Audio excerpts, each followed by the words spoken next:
Welcome back to another technical deep dive here in the debug zone. Today we're tackling a big question and breaking it down with insights from other users. Hopefully this clears up some misconceptions and helps you get the answer you need.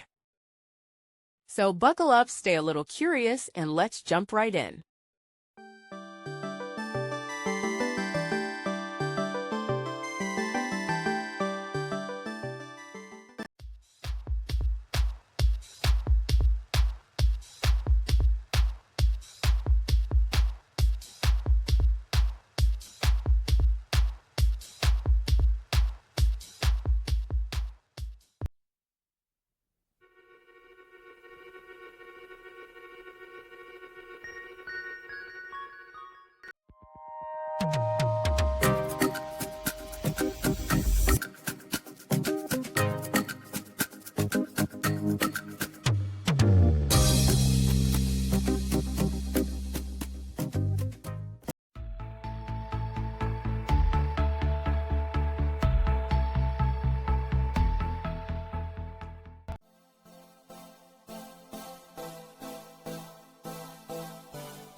And that's a wrap.